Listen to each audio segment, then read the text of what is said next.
Hey, it's Sam from Sugar Spun Run, and today we are making chocolate covered strawberry cookies. So I wanted to get this recipe out before Valentine's Day because who doesn't love chocolate covered strawberries on Valentine's Day? But obviously this cookie would be great any time of year. This is just a fun gourmet cookie that, as far as I know, nobody's searching for, but I wanted to invent it, or at least invent my version of it anyway. I'm sure there are others that exist out there somewhere, but I'm really excited about this one. So let's go ahead and get started. We're going to start with our chocolate cookie dough. So grab yourself a large mixing bowl, and we're going to add 1 cup of softened unsalted butter to the bowl. It is really cold in my house right now, so my butter is just taking forever to soften these days.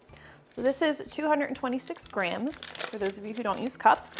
And along with the butter, we are going to add 1 cup of firmly packed light brown sugar. It's 200 grams. It'll come out of the bowl.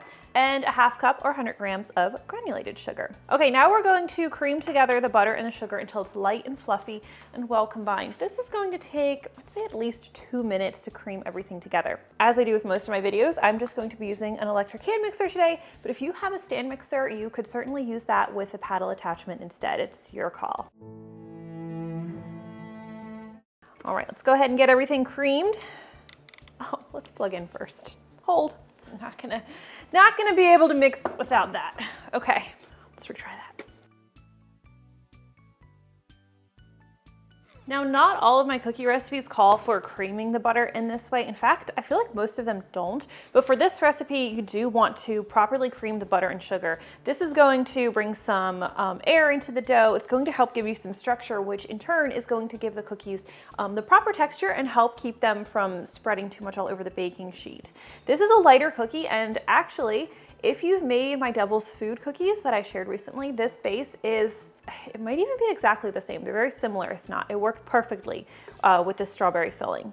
So maybe you've even made this base dough before. I'm gonna go just a little bit lighter with this. Okay, looking pretty good here. So the next thing we're going to need is 2 large eggs. Of course, you wanna crack them in a separate dish first.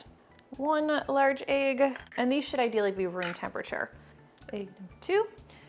All right, so as with my Devil's Food cookies, we are also going to be adding a little bit of oil to this cookie, which gives it a really nice texture. It makes it really tender and really soft. This is 2 tablespoons of oil. You want to use a neutral cooking oil. So I'm using avocado oil, but vegetable or canola would work fine if those are your preferred oils. We're also going to add 1½ teaspoons of vanilla extract, and then we're just going to beat everything together again until it's well combined and we have a nice uniform dough.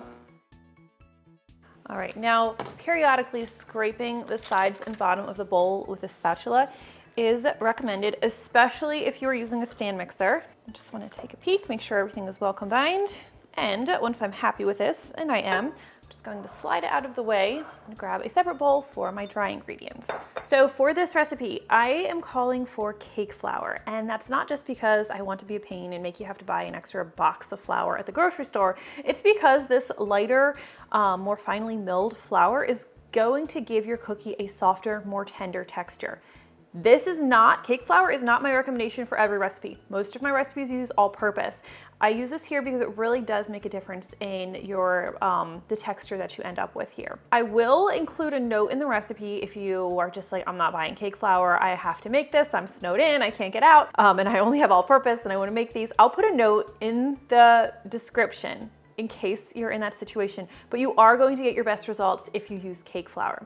So this is, trying to remember, 3½ cups of cake flour, which is 394 grams of flour. Next, for our cocoa, we're using Dutch cocoa, which is going to give us a deeper, darker flavor, which I usually associate the chocolate on a chocolate covered strawberry with dark chocolate, so I wanted a darker flavor. This is 2/3 cup, if I didn't say that already, and that's about 70 grams. We'll also add 2 teaspoons of baking powder, just a 1/4 teaspoon of baking soda, and 3/4 teaspoon of table salt. Let's get this whisked together.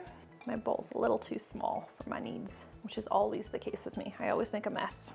And I really love these glass bowls because, like I said, after you mix it up, you can just kind of look under. Did I miss a spot? I did. I knew I did here. I wasn't ready. I just wanted to demonstrate to you how you could look at the bowl, in case you couldn't figure that out. But I really do love these bowls. These are anchor bowls, but sometimes I use Pyrex bowls. I do have an Amazon shop. I'll try to link to the whole shop where I do share like all of the tools that I use in my own kitchen. I have like my mixer there, my measuring spoons, just because I get asked about that. So you can find them there. That should be in the description. Okay, should be in good shape now. Let's bring back these wet ingredients. And this dough is going to need to chill, which you probably guessed since we haven't preheated our oven yet. But even though it needs to chill, it does still start out as a kind of sticky, stiff dough. So we are going to make sure we add our flour mixture gradually. If you add it all at once or too fast, you are going to run into an issue where it's very difficult to combine everything and you're emailing me saying, why is my dough so dry and crumbly that I can't even use it? Another thing people run into with this recipe, or gourmet cookie recipes in general, they tend to use a fair bit of flour. Now the flour is always weighed. Whenever I do test my recipes, I weigh it. If you're measuring with measuring cups, you are a lot more likely to accidentally over measure your flour. So if you're not already using a kitchen scale, again, highly, highly recommend you get one. It is going to be such a game changer for your baking, and that is going to be the best way that you can get the results that you're seeing me have on your screen. So a kitchen scale, game changer. It's also fewer dishes, like no more cleaning measuring cups. Just put it on the scale. Let's do another scrape of our bowl, make sure everything's well combined. Oh, like I said, this dough is pretty stiff. Let me make sure it's all together. I have a little bit of flour that splashed up on the bowl. Let me work that in. Okay, we're in pretty good shape. So allow me a moment to find my arch nemesis. Here it is. We're going to cover this bowl with plastic wrap. Keep it from drying out. Not my nemesis for no reason.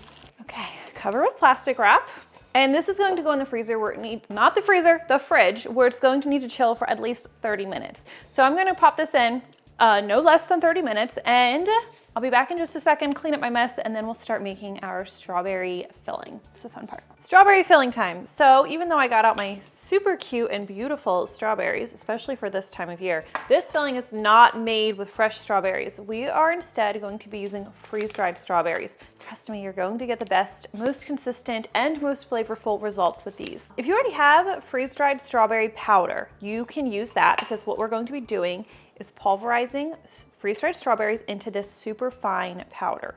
So you can see it's just a dust right here. So you'll need 4 tablespoons or 1/4 cup or 24 grams, that's the number you really want to go with, of this freeze-dried strawberry powder. How much of this you need is going to vary a little bit. Usually it's about 1.5 cups. This is a 28-gram bag. I will use almost all of this to get the amount I need. So these are freeze-dried strawberries. Just wanted to show you real quickly.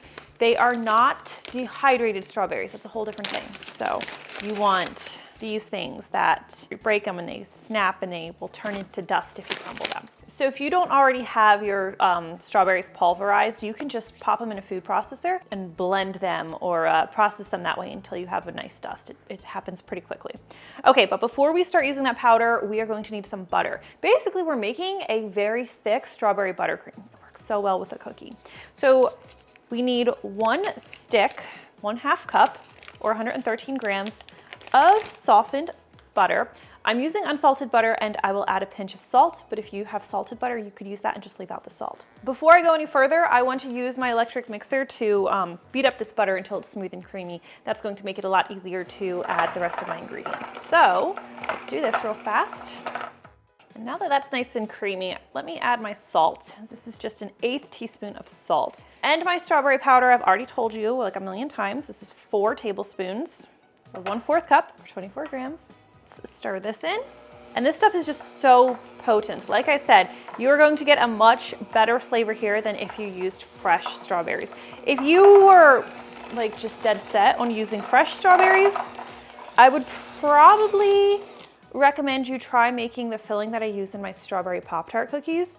That uses fresh berries. It's like a jam, or you could probably use strawberry jam. It would be a different cookie than I set out to make, though. I really recommend trying it this way at least once. Okay, next up we have 1 1/3 cups or 166 grams of powdered sugar. We're going to gradually add this. Stir it nice and slow. That way we don't end up wearing it, or the camera doesn't end up with a nice coating of it. Ah! Just my towel. A bit more. Now I do not add vanilla to this filling. Oh my gosh, I'm making such a mess. That's intentional. Vanilla extract could, so we have it in the cookie and that works with the cookie, flavors the cookie and complements the filling well. But if you were to add vanilla to the actual filling itself, what happens is that fresh strawberry flavor gets bullied a little bit and it starts to taste more, it's like a candied flavor.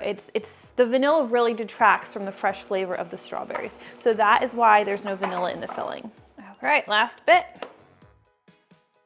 My goodness, what a mess I make.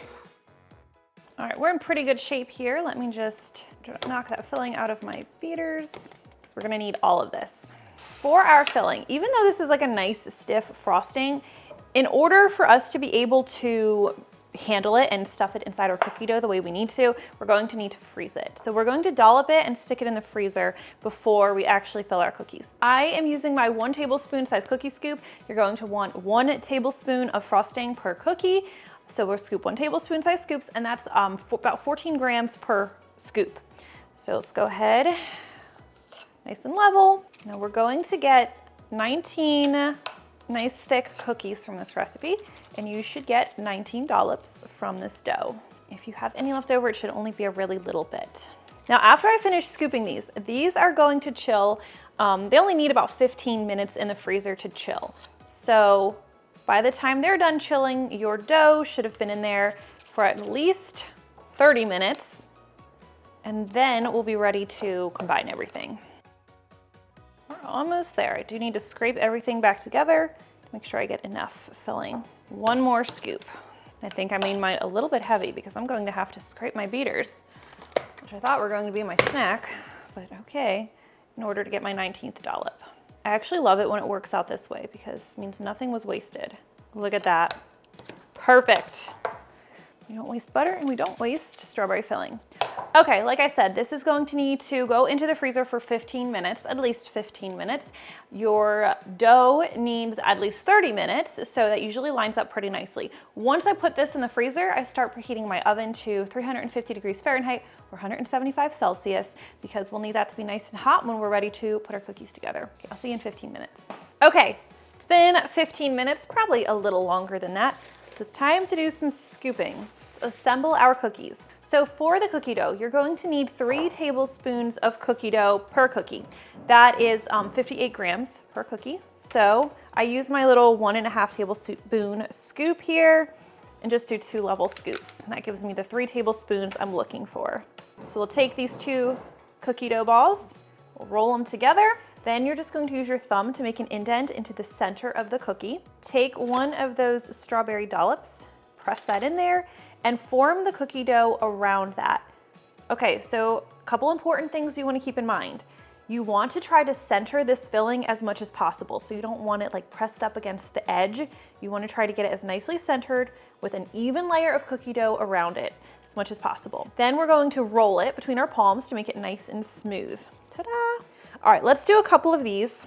And when we're spacing our cookies on the baking sheet, we want to make sure we're leaving at least 2 inches between each cookie.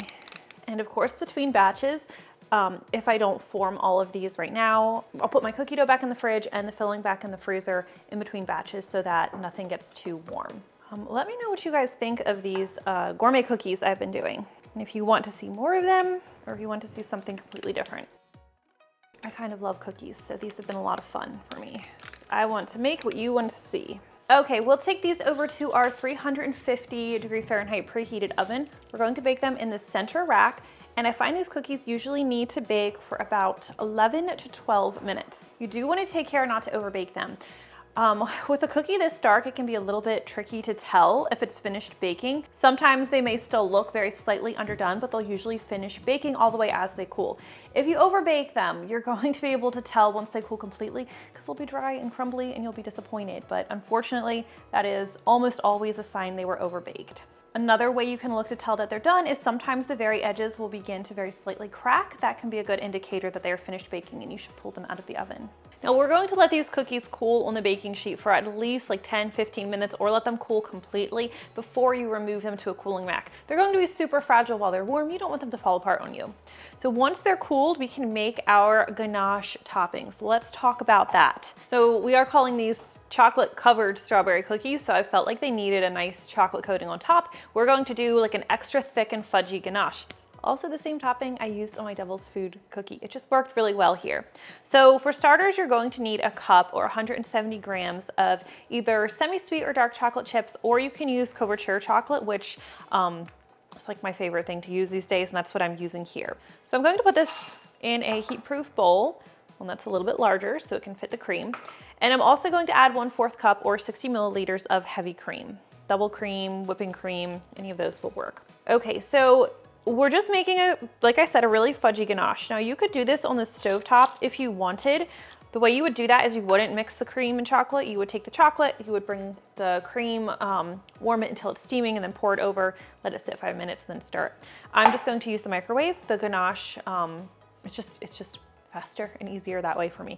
So this is going to go in the microwave for 25 seconds. I'll stir it really well, and if needed, I'll return it to the microwave in 15-second intervals, stirring well in between until it's nice and smooth.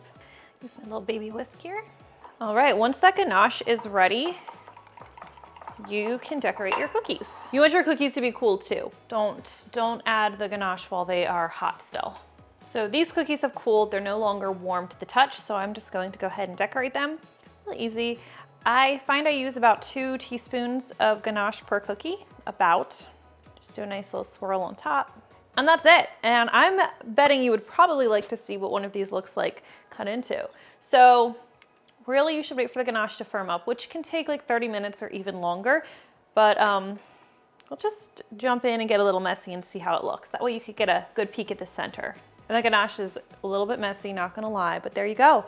That is how you make these chocolate covered strawberry cookies. A little messy, super delicious. If you try it, I really wanna know what you think. I always really do love hearing from you. Thank you so much for watching, and I will see you next time. It is messy, still gonna try it though. I'm so pleased with this. So good. I have to turn it on. It's a miracle I get anything done. An extra box of, my oven's ready. All over. Didn't realize my balance was so bad. What? Thanks. Bless you. My goodness, everybody.